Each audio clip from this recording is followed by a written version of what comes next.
Proszę Państwa, nim przejdziemy do dania głównego, które stoi tuż przed Wami, zacznijmy od całej serii Junaków RX, tudzież Cyclonów, bo ta nazwa musi Wam się powoli już gdzieś tam do głowy wbijać, gdyż ponieważ podejrzewam, że fabryka Zonsen, z której wychodzą te motocykle, właśnie w takie nazewnictwo pójdzie. Dobra, jeśli chodzi o RX-y, RX 125. Najtańszy, pojawił się z końcówką zeszłego roku, tuż przed EICMą. Już go widzieliśmy. Fajna maszyna, najbardziej terenowa z tego wszystkiego, mam wrażenie. RX1, RX1, jeśli kto woli. Jest to najdłużej występujący motocykl na naszym rynku i przyznam szczerze, RX2 wydawało mi się, że będzie jakby następcą, znaczy, że będzie po prostu nowy RX1. Tymczasem dostaliśmy RX1, czyli najbardziej szosowego z tego wszystkiego, taki szosowy turystyk, nazwijmy to, jak na klasę 125, z silnikiem 15 koni, pełnym aurorowaniem, czy gmolami, kuferkami, kufry niedemontowalne, ale standardowy argument, który zawsze w tej kwestii Wam przedstawiam, to zobaczcie, kierownica wychodzi daleko poza obrys kufrów, także nie jest to problemem, żeby jeździć tym motocyklem w korkach i nie bać się o to, że gdzieś tam zahaczymy. Poza tym rzućmy na przykład Zontesa 703 albo mojego Wodza 650. Jest dużo szerszy i jakoś w korkach bez problemu przejeżdżam, mimo że mam jeszcze szerszą kierownicę niż tutaj. Da się. Nie trzeba tych kufrów demontować, więc to nie jest jakiś argument taki, który miałby dyskwalifikować czy ten motocykl, czy ten motocykl. Swoją drogą też ciekawa jest rzecz, że RX i RX1 mają dokładnie te same kuferki. Trochę inne stelaże. Z oczywistych względów mamy inne nadwozie. No dobra, ale wracając. 1266 konia, bo silnik Hondy CB, ewolucja silnika Hondy CB, można powiedzieć, to jest kopia, jak zwał, tak zwał, z Euro 5+, dostał 4-zaworową głowicę zamiast 2-zaworowej, dzięki temu jest mocniejszy, zrywniejszy, fajniejszy i generalnie to jest największy konkurent dla Bartona Rally, można powiedzieć, bo bardzo mają podobne nadwozie, wręcz na zdjęciach pierwszych, jak wydawało mi się, że będzie to samo, ale Junaczek moim skromnym zdaniem jest mimo wszystko troszkę lepiej wykonany. Z lepszej fabryki najzwyczajniej w świecie wychodzi. I mimo słabszego silnika jest to fajna propozycja. Poza tym jest tania. Bo za 10 990 jesteście w stanie dostać taką maszynę, tylko bez gmoli. Tutaj gmole 500 chyba kosztują. Nie chcę skłamać, ja jestem od serwisu w końcu. Nieważne. Układacie, macie taką fajną adventure'ową, nawet nie adventure'ówkę, endurówkę, tudzież dual sporta, może tak bym to nazwał, z fajnymi kołami szprychowymi, z fajnym, mięciutkim zawieszeniem, które pozwoli naprawdę dość ambitnie jeździć w terenie, a ta moc naprawdę, przyznam szczerze, nie będzie Wam przeszkadzała. Te silniczki jednocylindrowe starej generacji, one mają bardzo fajny dół i mówię, do zabaw ten motocykl z zupełności wystarcza, a jeśli chcecie, to możecie sobie wyposażyć go tak jak tutaj, czyli właśnie już z kuferkami i tak dalej. Dalej jest to najtańsza maszyna na rynku, bo chyba 12,5 tysiąca razem z kuframi wychodzi, tak?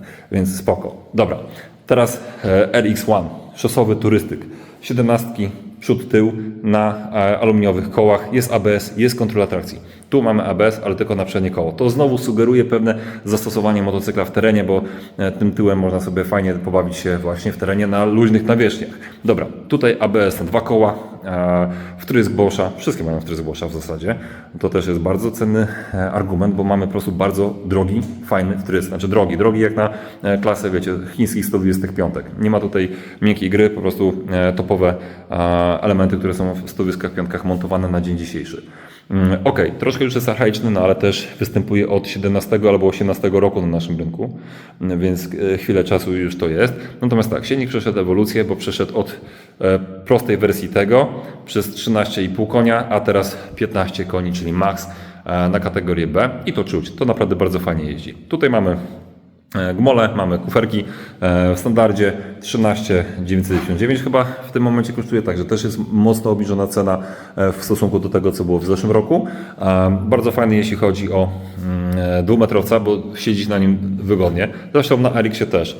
Mam wrażenie, że po prostu Zonsen odrobił pracę domową i wysyłając na Europę motocykle troszkę je wybudował na troszkę większe, a nie takie typowo azjatyckie rozmiary, że tak powiem, chociaż to też jest stereotyp, jak się okazuje. No ale generalnie seria motocykli, która jest bardzo fajna dla wyższych kierowców. Jeśli szukacie 125 właśnie dla wyższego kierowcy, no to są na pewno najlepszym rozwiązaniem, lepszym niż takie Zontesiki, czy taki ADV, czy każda inna maszyna. Dobra, przechodzimy do dania głównego, czyli tego, na co wszyscy czekacie. I tutaj Białego udało mi się złożyć. 2 jeszcze dodatkowe Wam pokażę. Jeszcze nie zdążyłem wszystkiego złożyć i przyznam szczerze, że jest już na tyle późno, że odpuszczę sobie składanie kolejnych 2 sztuk, ale chciałem Wam pokazać, jakie są wersje kolorystyczne, a mianowicie jest czarna i jest taka matowa szara. Przy okazji widzicie, w jakim stanie zdefragmentowania, że tak powiem, motocykl przychodzi. Od cholery śrubę, które muszę teraz posprzątać, dlatego nie chce już mi się tego składać, nieważne. Ale tak, kierownica do założenia, koło z przodu, tutaj boczki są wklikiwane tutaj i dokręcane tylko z przodu na 2 śruby, także jest łatwy tego demontaż, troszkę mi się kojarzy z tym właśnie, nie bez powodu tutaj porównanie niejednokrotnie padnie, do MT450 od CF Moto. Taki, wiecie, już fajny styl składania tego. Zontes też ma bardzo często właśnie nieskręcane, a wklikiwane te plastiki. I plastiki te najważniejsze są takie mięsiste, o! To jest chyba odpowiednie słowo. Mam pokazać Wam, jak wyglądają stelaże bagażników. Otóż jest tutaj z taką wypustką dziwną. To jest trochę lipa, mogli tego nie dawać. Mogłoby być to przykręcane tylko tutaj bokiem, ponieważ jak widzicie, to jest standard jakby dla kufrów, więc kufry demontowalne mogłyby się tutaj znaleźć. W tym przypadku, jak widzicie na załączonym obrazku, one są na takich wsówkach, tylko tutaj jest przykręcane na śrubkę zamiast na blokadę. No, schrzanili to, jeśli mam być szczery, ale to akurat jedyny mankament. Prawdę mówiąc, z centralnym kufrem tak najczęściej te motocykle jeżdżą, boki są w miarę łatwe do zdjęcia, nie trzeba gdzieś tutaj od spodu maltretować tego sprzętu, tylko raz, 2 i 3 śruby schodzą bez większego problemu. No dobra, no w sumie tego nie trzeba odkręcać poprzeczki takiej wzmacniającej, bo zobaczcie, to jest wszystko zrobione naprawdę na tyle solidnie, razem ze wzmocnieniem, a ta poprzeczka wzmacniająca, nawet taki detal ma tutaj gumę, żeby ten błotnik, który nie wiem jakby miał się do niej zbliżyć, do tej poprzeczki, ale też ma gumę taką, że w razie czego, żeby nie tłukło. Także no, dbałość o detale jest. I to jest najbardziej adventurowa sztuka z tej całej naszej rodzinki. Najdroższy, najfajniej wyposażony na chwilę obecną, najpełniej wyposażony i taki właśnie, gdzie pozwoli troszkę polatać po terenie, ale też i na asfalcie powinien sobie lepiej radzić właśnie niż ten najmniejszy RX. No bo tak, mamy dobrze znany silnik, aczkolwiek, jak zauważycie tutaj, na Junaczku, na obudowie silnika jest Junak, tu już jest Cyclone. No bo tak jak mówiłem, ta firma już się przygotowuje wielce do wejścia na polski rynek, więc wszystkie modele, które pokazali na EICMie, te fajne, te litry RA600 i podobne, te motocykle będą już wprowadzone do Polski jako Cyclone. No taka kolej rzeczy. Zbudowali sobie solidną markę, więc podobnie jak Zontes, podobnie jak Benda, podobnie jak każda inna szanująca się marka QJ, na przykład Morbidelli, oni chcą wchodzić z własną marką, co jest akurat dla nas jak najlepiej, powiem szczerze, bo tak, zabieracie Junaka na wyjazd za granicę. I kto Wam naprawi Junaka? No nie za bardzo. A jedziecie RX-1, Cyclonem, RX-2, RX-1, jakimkolwiek innym, 600, 401, no i Cyclona już wiedzą jak naprawić, albo będą mieli części, nie będą się krzywili, no bo jest to 1 do 1 to, co chińska fabryka wydała. Nie ma możliwości, że lokalny importer sobie wybierze, że ma takie koła, jakiś, nie wiem, taką kolorystykę, taki filtr powietrza, taki wtrysk i tak dalej, bo tutaj wachluje ceną. Nie, mamy jeden gotowy model. Chcecie taki brać, to bierzecie i sprzedajecie go jako nasi dystrybutorzy. I ja to rozumiem i szanuję i w pełni jakby to akceptuję. I tak każdy wiedział, że Junak nie jest już polską firmą. Mimo że próbowali, za co też im wielkie chapeau, ale nie jest, znaczy jest polską firmą, ale nie produkuje w Polsce. Bo to jest podprawne stwierdzenie. Junak jest polską firmą. Jest własnością marki Almot, tą, która dystrybuuje chociażby właśnie Zontesa czy Triumfa na Polskę. Więc jest to cały czas polska firma, polska obsada, polski jakby kapitał. Natomiast tak, sprowadzają pojazdy z Chin. Od lat wszyscy tak robią, nawet Japonia w tym momencie stara bardzo często korzysta też z chińskich możliwości przerobowych, chociaż na innych zasadach, ale nieważne. Wróćmy do samego motocykla. Jeśli chodzi o silnik, no to 15 koni, 12 N, z tego co pamiętam, jest filtr oleju, jest chłodzenie cieczą, chłodnica jest osłonięta dodatkową taką plastikową osłonką, to fajnie, gmole, bardzo fajnie zmontowane do ramy, tak Wszystko tu jest zrobione naprawdę porządnie. Do spawów nie ma co się jakoś specjalnie przyczepić. Ładnie położone, ładnie zeszlifowane, ładnie to pomalowane jest wszystko. Te wypełnienia, ta kratownicowa rama, no robi to bardzo fajne wrażenie. Zawieszenie z tyłu, zobaczcie, na kiwaczce, na kościach zrobione, więc można tutaj kombinować w razie czego z podwyższeniem albo obniżeniem. Zawieszenie upside down. Co prawda nie ma regulacji, nie wiem co to jest za zawieszenie, jak pracuje, to się okaże już niedługo, mam nadzieję, ale na pewno poradzi sobie nie gorzej niż w RX-One, a tamte zawieszenie nawet w terenie dawało sobie radę, a tutaj wiecie, macie poplątanie z pomieszaniem, lekko terenowy sprzęt, ten wysoki błotnik, spoko, duży, stosunkowo duży prześwit, jest osłona pod silnikiem i teraz dość istotna rzecz, jeśli chodzi o osłonę pod silnikiem, ponieważ zobaczcie, że ona jest zamontowana do kołyski dolnej. Czyli jest w ogóle tutaj kołyska, która też jest odkręcana, więc w razie napraw jakichś czy coś w tym stylu, to będzie dużo łatwiej to robić. Wyjmować silnik na przykład, no, prawda? Wydech też jest w sumie dzielony, także no pomyślane jest to z głową. Zrobili w końcu, bo była taka wpadka z Onsena, to chyba z UM-ów 300, gdzie spust oleju wychodził w ramę i tam nie za bardzo było jak go wykręcić, trzeba było kombinować w każdym razie, ale nie o tym dzisiaj. Do czego chciałem wrócić, jest osłona pod silnikiem, więc w razie jakby Was poniosło, jakieś przeszkody terenowe pokonywać wierzchem, że tak powiem, i niechcący posadzicie motocykl na tym, to najpierw dostaje wydech. Tak, najpierw dostaje wydech, potem dostaje rama, a silnik jest osłonięty. Kamyczki, nie kamyczki i tym podobne rzeczy, może i plastikowa, ale taka dość gruba osłona. Gumy do wyjęcia z setów i sety macie takie szerokie, dość potężne bym powiedział, jak na 125 terenową. Także no, wszystko jest tutaj przemyślane. Może do łakoci. Patrzcie na lampę z przodu. Pomyślele, co? Kieruneczki nie są pływające, ale walą po oczach bardzo mocno. Pomyśleli też tutaj, czyli mamy w końcu prawilną zawiasę. No kurde, w RX-One też mogli tak zrobić. Czemu to jest istotne? No bo wiecie, tankujecie, na szybko otwieracie, nigdzie nie trzymacie tego korka, nie musicie go odkładać, nie obije Wam się, nie upadnie do systemu. Jak widzicie, Cyclone.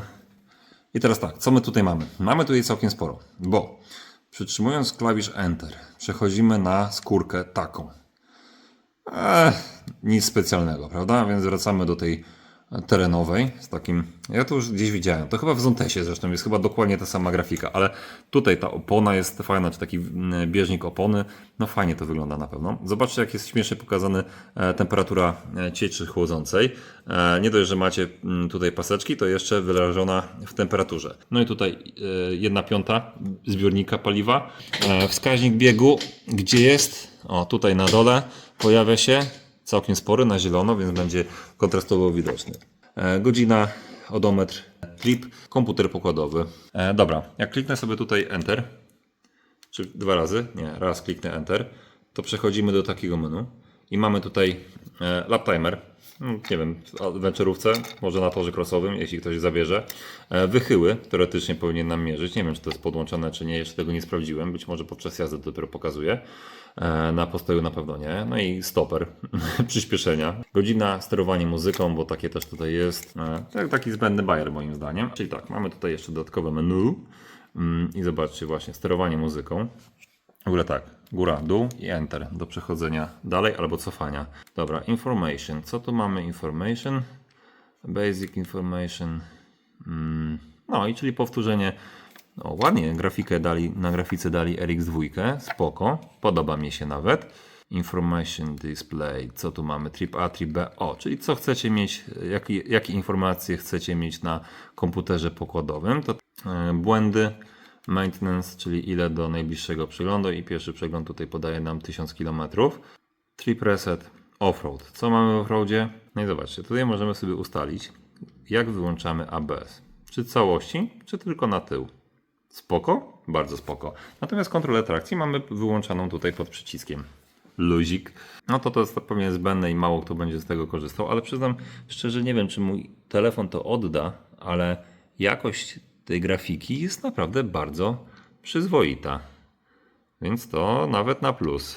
No i tutaj macie klasycznie do połączenia się z aplikacją Carbide Ride, czyli możecie transmitować ekran tutaj. Żeby Wam z baterii za dużo nie schodziło z telefonu, to macie tutaj gniazdo ładowania USB-A i USB-C, także mamy pełne. No i najważniejsze jest to, że te manetki też są nowe i są takie, podoba mi się ich feeling. Klakson jest, działa, spryskiwacze są. Co mamy pod siedzeniem? Otóż niedużo, ponieważ pod siedzeniem jest to wszystko ładnie schowane. To trzeba dokręcić na serwisie, pod spodem jest komputer marki Bosch, OBD jest diagnostyczne.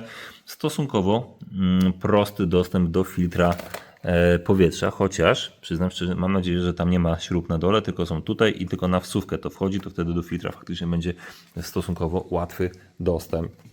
Jeśli chodzi o kanapę i ilość miejsca na tym sprzęcie, to jak zwykle nie wziąłem żadnego statywu, żeby Wam to pokazać. Dobra, Zontes 368G robi za mój statyw, więc jest trochę krzywo telefon, ale nieważne. Zobaczcie, 2 metry człowieka siedzące na 125. I teraz tak, jadąc poprawnie, nogi na palcach, na podnóżkach, mieszczę się tutaj w tych osłonach zbiornika. Ale tak, tu mamy osłonę, a tu jest metalowy zbiornik, tak? Więc jeżdżąc poprawnie jest git. Do hamowania muszę kolano wyciągnąć ponad zbiornik, natomiast do gmola mam jeszcze kawałek, więc nie ma takiej obawy jak w niektórych motocyklach. Chyba w Bartunie Rally to było na przykład, że jak przy hamowaniu czy coś to dotykałem, opierałem się o gmole. Dla pasażera, o kurde, jaki mięciutki ten zawias ma. Fajny. Pasażer, szczerze? Ja się tutaj mieszczę i zostawiam tyle miejsca przed sobą dla kierowcy, to mała filigranowa kobiecina jak tutaj wejdzie, no to będzie całkiem spoko. Jeśli chodzi o pozycję na stojąco, to wyszedłem w tym momencie na pewno z kadru, ale wierzcie mi, jak na 125 czuję się jakbym siedział na większym motocyklu, więc git. Jeśli chodzi o miejsce do ziemi, no to powiem Wam, że to jest kawał machiny, nie? Natomiast nie wiem, czy na Daytonie nie siedziało mi się wygodniej pod tym kątem. Czyli, że jakby moja noga miała więcej ruchu, te obudowy nie przeszkadzały. Bo nie sądzę, żeby mi to przeszkadzało na dłuższej trasie, jazda w ten sposób. W sensie, żeby schować kolana przed opływami powietrza, żeby było cieplej. To wydaje mi się, że Daytona troszkę więcej miejsca tutaj zostawiało. Ale może mi się wydawać.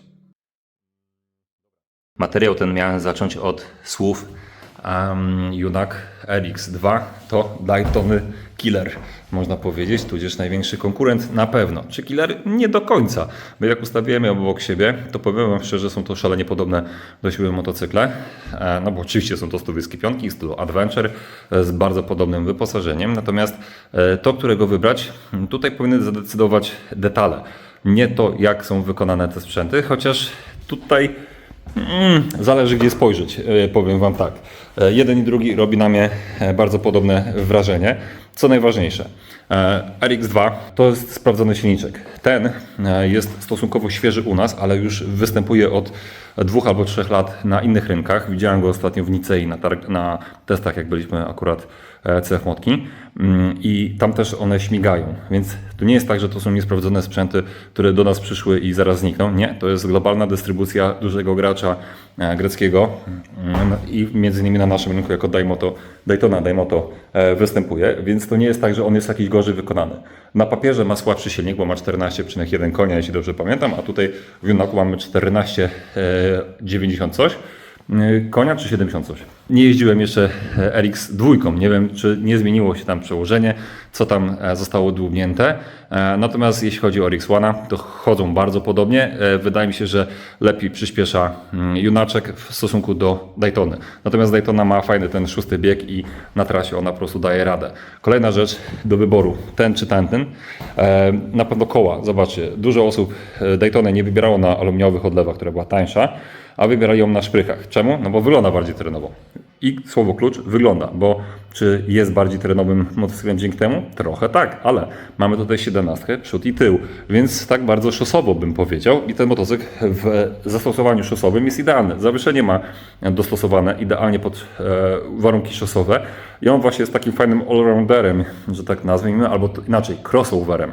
Nie adventurem, a crossoverem, tak bym go nazwał, bo on wiedzie dalej niż niejedna 125 szosowa. Dzięki temu, że ma też opony, które wyglądają jak Metzellery Tourance'e, ale to nie jest stricte terenowy sprzęt. Daje sobie tam radę, ale bardziej szosowo. Tu zobaczcie, mamy CST-ki, które wyglądają jak Pirelli STR. To samo siedzi na G1 na przykład od Zontesa. Bardzo fajne gumy, które bardzo ładnie kleją i całkiem nieźle sobie dają radę na szutrach. W piasku trochę gorzej, ale tu mamy stosunkowo lekkie nadwozie, więc i tam da radę. Ten błotnik wysoko sugeruje nam, że jest to maszyna bardziej w teren podatna, prawda? Mamy osłonę silnika. Tutaj plastikową, ale taką dość pełną. No i mamy ramę, która idzie nam pod silnikiem. Tu tej ramy nie ma, jest zamontowana od góry na kołysce, a na dole jest tylko taki cycek osunięty osłoną taką małą. I to faktycznie zdało egzamin podczas testów. Miałem okazję i nieprzyjemność najechać na głaz.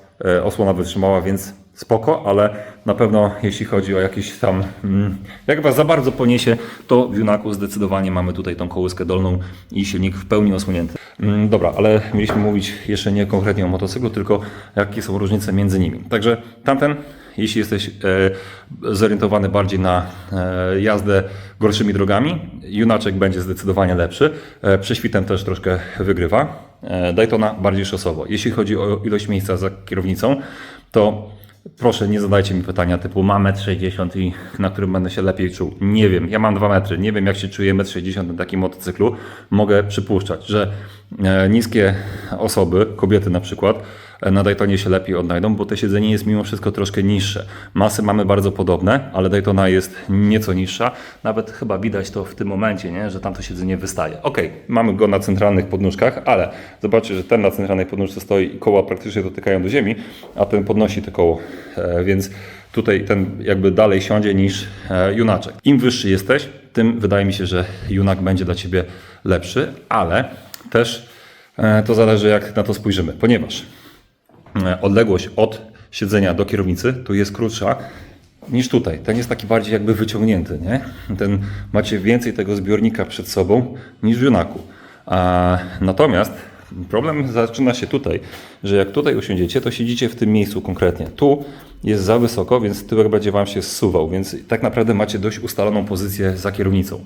Odległość od siedzenia do podnóżków jest bardzo podobna, ale też tutaj troszkę jest więcej tego miejsca. Kanapa jest bardziej wypłaszczona, w związku z powyższym jak ja usiądę tutaj, to się nie zsuwam i mam ogrom miejsca przed kierownicą. Także luz. Jeśli chodzi o miejsce dla pasażera, tu jest ciut więcej, tu jest ciut mniej, zwłaszcza ze względu na to, jak został zamontowany kuferek. No i właśnie kufry to jest kolejna rzecz, która jest jakby wyznacznikiem. Daytonę mam w wersji X, tej Special, i mamy w niej tylko jeden i to jest akurat plastikowy kuferek, ale jak wiecie, Daytony ogólnie w wersji X mają 3 kuferki, aluminiowe kufry i to jest bardzo duży plus. Najważniejszy plus to też to, że te kufry da się zdjąć szybko. Tu liczyłem na to, że będą demontowane te kufry. Otwierają się w bardzo podobny sposób, czyli tutaj na tym zapięciu. Fajnie, że mają te wypełnienia. Plus kufrów jest taki, że są cichsze, bo plastiki nie tłuką się. Możecie tutaj coś wrzucić. Jest to wypełnienie mięciutkie i to jest git. Zamykane jest tak jak właśnie w Daytonie, tylko że Daytona dalej ma możliwość demontażu tego. Tu montaż centralnego kufra w Junaczku.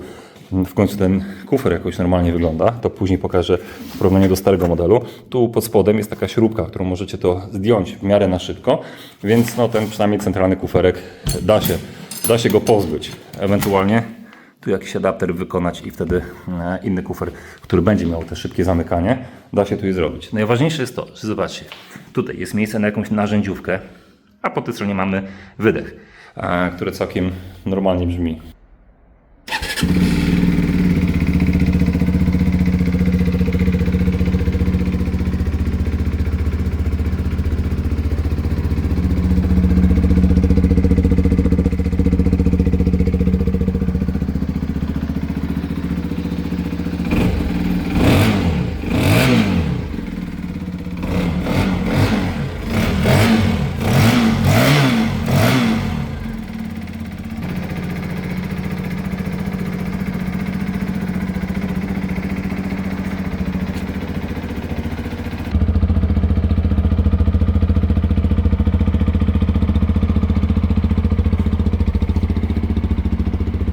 Kufry są regularne i wielkości.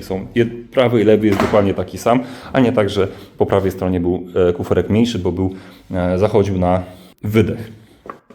Osłona termiczna, żeby w nogę nie parzyło. Słuchajcie, co mogę powiedzieć? 16 000 złotych za chińską maszynę, ale stoicie przy tym, dotykacie tego, patrzycie jak to jest wykonane, gumy CST, które całkiem nieźle sobie dają radę. Te podnóżki, to dźwignia hamulca, dźwignia zmiany biegów, to wszystko jest zrobione sensownie. Jedyne czego mi brakuje to regulacji klamki. Nie dali tutaj w żaden sposób takiego rozwiązania, trzeba będzie jakieś akcesoryjne montować, ale tak poza tym no jest to naprawdę topka w tym momencie. I z ciekawostek jest taka maszyna jak Rieju Aventura. Bardzo mnie korci, żeby mam kilka pomysłów jak przedstawić ten motocykl, jak go wziąć na jaki test i z czym go porównywać, ale bardzo mnie korci zrobić porównanie, na którym podejrzewam, że marce Rieju może nie zależeć tak do końca, bo oni mają Rieju Aventurę i Rieju Aventura 125 miała dokładnie wszystko to, łącznie z wyświetlaczem, co ma w tym momencie ten Junak. Tylko mieli to rok albo 2 lata wcześniej. Natomiast tamto nadwozie zupełnie inaczej wygląda, jeszcze ciekawsze. I teraz pytanie, co oni tam jeszcze dłubnęli, że ten motocykl jest droższy, na ile ma lepsze zawieszenia, na ile ma więcej hiszpańskiego temperamentu w stosunku do takiego junaczka. Nie wiem, ale mam nadzieję, że się dowiedzieć i na pewno przynajmniej pojedynczą sztukę sobie wezmę na przejażdżkę albo najlepiej na nagranie dla Was. Ale bardzo, bardzo mnie to ciekawi, czy Hiszpanie coś więcej dali, czy ten pakiet da się przebić jeszcze w jakiś sposób. Naprawdę jest git. To mnie rozczarowało, bo byłem pewien, że te kufry będą demontowane, a dali takie zafiksowane, czy przykręcone na stałe. Mimo że stelaże są przygotowane pod zdejmowane kufry. Mogli dać więcej. Widziałem te kufry w wersji demontowanej. Nie wiem, czy na Eikmi nie pokazali właśnie wersji demontowanej tych kufrów. Ale to też nie jest jakiś duży problem, nie? No ale to tyle z moich opowiadań na dzień dzisiejszy. Dzięki za oglądanie jak zwykle tego przydługiego odcinka, ale myślę, że jest to po prostu fajna nowość, którą warto było porządnie omówić. No i przede wszystkim zabrać na jakąś fajniejszą przejażdżkę, nie? Tyle. Dzięki za oglądanie. Do następnego i do zobaczenia na targach, bo podejrzewam, że ten materiał pojawi się jeszcze przed targami. Cześć!